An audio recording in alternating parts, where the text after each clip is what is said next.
Saya memberi judul itu berburu beasiswa S2 S3 di negeri impian. Negeri impiannya ini apa saja terserah karena kita punya beberapa pilihan hari ini.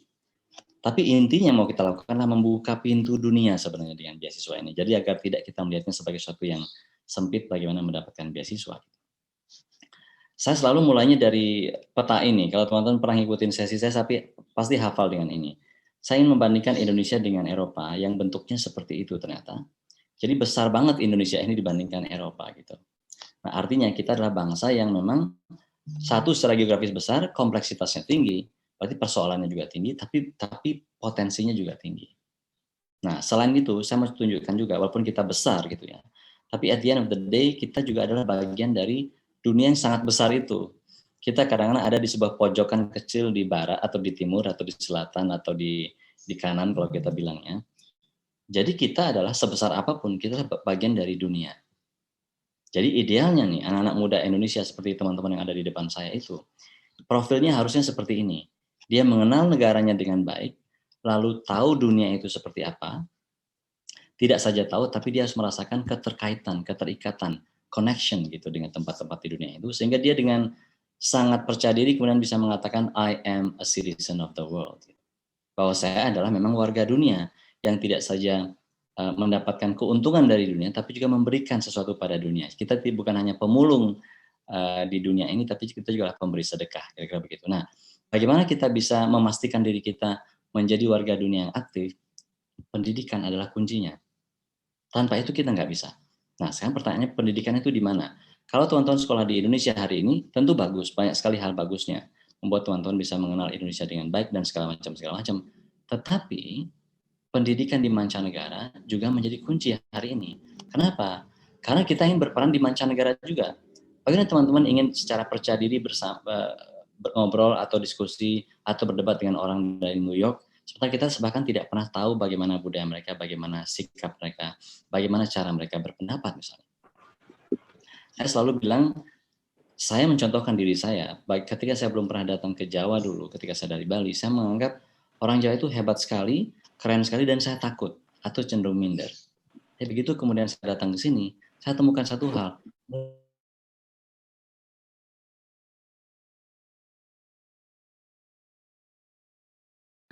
Ternyata saya juga diberikan kesempatan yang baik gitu untuk berkontribusi.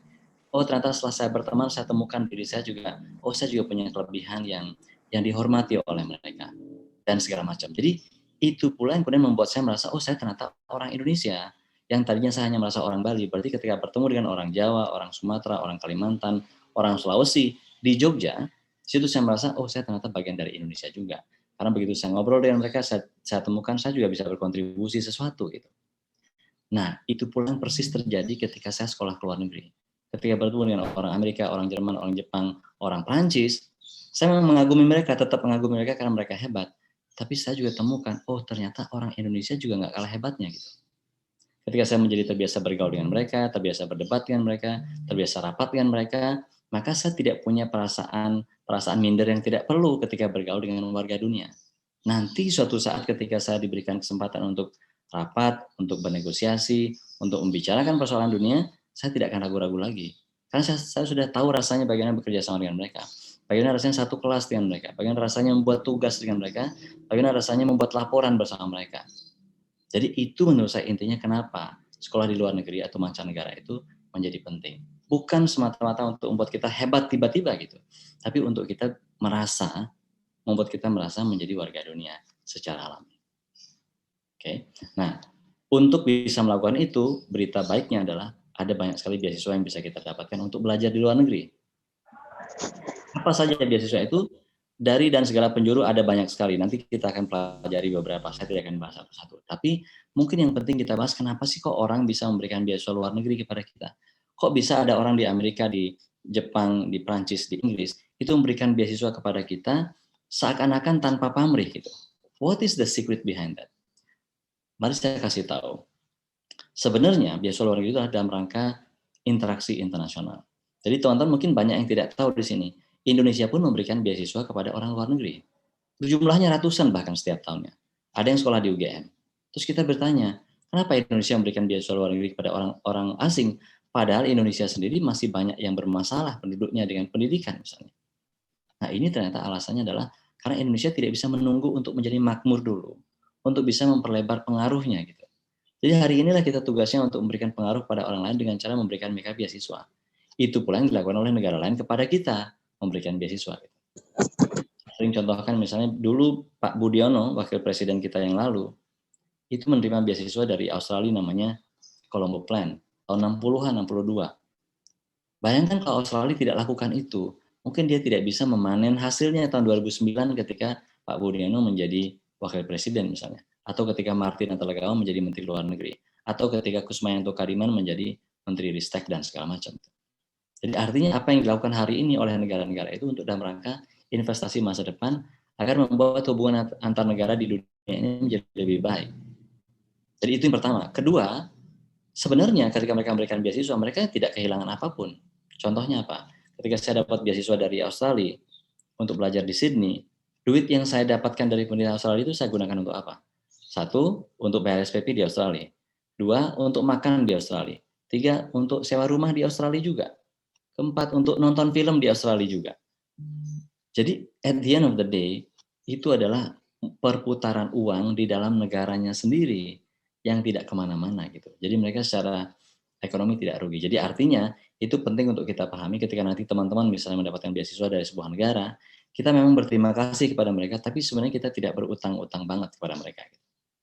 Jadi konteksnya agar kita pahami bagaimana beasiswa itu diberikan. Berikutnya lagi, saya merasa kalau kita bicara beasiswa, ini sebenarnya pertanyaan mendasar tentang siapa diri kita sebenarnya. Who am I? Who am I itu perlu dijawab agar kita benar-benar bisa menentukan beasiswa apa yang akan kita lamar. Pertama, secara akademik apakah saya orang yang brilliant atau enggak juga? Apakah IP saya tinggi banget sampai 4 atau 4,5 atau enggak juga? Dari situ kemudian kita bisa memilih beasiswa mana yang akan kita inginkan karena syaratnya kita pahami. Atau apakah saya seorang yang kuat leadership-nya atau kegiatan ekstrakurikulernya dibandingkan intrakurikulernya misalnya. Apakah saya mengandalkan leadership atau aktivisme organisasi dibandingkan IP saya misalnya. Jika demikian berarti carilah mengandalkan leadership. LPDP contohnya satu biasanya mengandalkan leadership-nya harus kuat gitu ya. IP memang jelas menjadi syarat tapi 8-12% saja biasanya. Jadi pahami di secara apakah kita ini pegawai kerja untuk pemerintah, apa kita bekerja untuk NGO, siswa apa yang akan kita lamar. Dan ingin menjadi apa kita di masa depan secara karir. Apa kita mau jadi peneliti, apa kita menjadi eksekutor, apa kita eksekutif, apakah dan segala macam. Itu penting juga dipahami dari sekarang agar nanti ketika kita melamar beasiswa tepat ketika melamar. Situasi finansial misalnya, kalau adalah orang yang benar membutuhkan, maka kita bisa meyakinkan beasiswa kita membutuhkannya. Atau kalau kita misalnya orang-orang yang tidak begitu membutuhkan dalam arti atau konteks tertentu, mungkin kita tidak akan bisa meyakinkan bahwa kita adalah orang yang memerlukan beasiswa. Agak sulit membayangkan misalnya kalau teman-teman adalah putra seorang presiden misalnya begitu ya. Ketika kita meyakinkan pemberi beasiswa itu bahwa kita adalah orang yang membutuhkan beasiswa, mungkin agak sulit gitu. Atau ketika kita adalah seorang putra pengusaha yang kaya sekali misalnya. Artinya bukan berarti kita tidak mungkin dapat beasiswa, tapi beasiswa seperti apa yang mau kita cari. Kalau beasiswa itu fokus kepada memberikan bantuan kepada orang yang secara ekonominya tidak mampu, maka tidak tepat itu diberikan kepada orang yang kaya secara finansial. Bukan berarti orang kaya itu tidak dapat beasiswa, berarti dia beasiswanya harus yang lain. Seperti Agus Yudhoyono misalnya, walaupun dia putra presiden, dia bisa dapat beasiswa dari Harvard University misalnya, dari Ancora Foundation. Kenapa? Karena beasiswa itu tidak pernah mempertimbangkan situasi finansial. Jadi mengenal diri sendiri itu dalam rangka beasiswa apa yang mau kita lamar nanti. Nah, ini ada beberapa pertimbangan jika teman-teman melamar beasiswa misalnya. Ada apakah dia full atau parsial? Jadi ada beasiswanya itu yang kemudian full semua itu artinya SPP-nya dibayarin, uang rumah dibayarin, living allowance dibayarin dan segala macam itu full berarti. Atau parsial, sebagian saja dibayarin. Berarti harus tahu itu teman-teman. Maka ketika melamar itu berarti kita siapkan. Kalau dia parsial berarti apa yang saya punya, apa yang saya perlukan dari dia. Mungkin yang saya perlukan adalah SPP-nya, tapi uang makannya saya sudah punya misalnya seperti itu. Kita harus siap. Oke. Yang kedua, bidang apa saja yang di-cover oleh beasiswa itu? Karena tidak semua beasiswa meng-cover semua bidang. Ada juga beasiswa itu fokusnya ke engineering science misalnya. Tapi ada juga beasiswa yang fokusnya ke humanities, humaniora. Atau ada yang semuanya. Ada yang komprehensif. Itu harus dipikirkan mulai sekarang. Kemudian mungkin bagi teman-teman yang sudah berkeluarga mungkin ada pertimbangan juga. Boleh bawa keluarga nggak nih kalau kita dapat beasiswa itu? Kalau boleh berarti kita punya strategi berbeda. Kalau tidak boleh berarti strateginya harus diatur. Ada juga soalnya orang yang ingin mendapat beasiswa dengan motivasi untuk menikah. Ada juga begitu. Karena beasiswanya membolehkan dia mengajak pasangan, maka dia nikah dulu sebelum dapat beasiswa dan segala macam. Jadi ada pertimbangan itu. Bisa kerja atau tidak?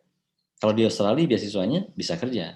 Jadi teman-teman selain dapat beasiswa untuk kehidupan di sana bisa bekerja juga untuk nambah penghasilan misalnya jika memang itulah salah motivasi.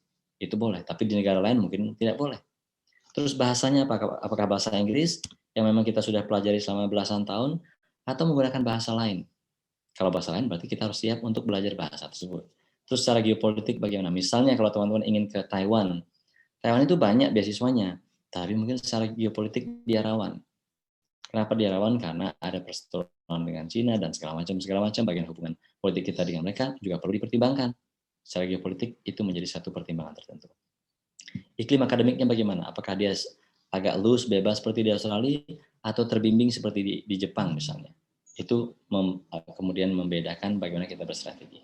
Terus biaya riset ada nggak? Apakah biaya riset itu bisa diberikan atau tidak untuk kepentingan kita ketika kita melakukan penelitian dan seterusnya. Oke. Nah, untuk itu semua, nanti sekarang ini kita akan kedatangan tamu yang luar biasa, nih sahabat-sahabat saya. Ada yang memang pernah ketemu fisik, ada juga yang bertemu secara virtual. Jadi saya mau sapa dulu. Di sini ada Dika, tadi kita sudah sapa yang dapat beasiswa LPDP. Nanti Mas Dika akan memberikan pandangan tentang LPDP. Ada Pandu di sini yang dapat AS, yang tadi kita sudah sempat cerita juga sedikit.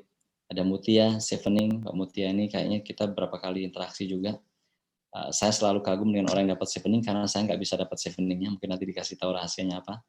Saya dulu gagalnya di wawancara, mungkin nanti coba bisa cerita juga nanti di belakang.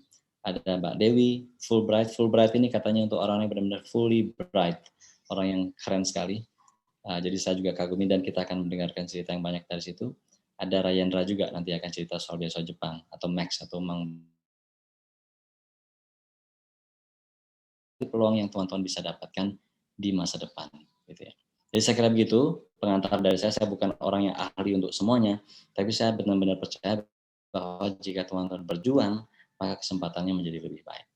Oke, saya tutup dulu. Nanti kita akan bicara lagi. Kita akan kasih kesempatan sekarang kepada teman-teman kita untuk memberikan pencerahan pada kita. Terima kasih, Andin.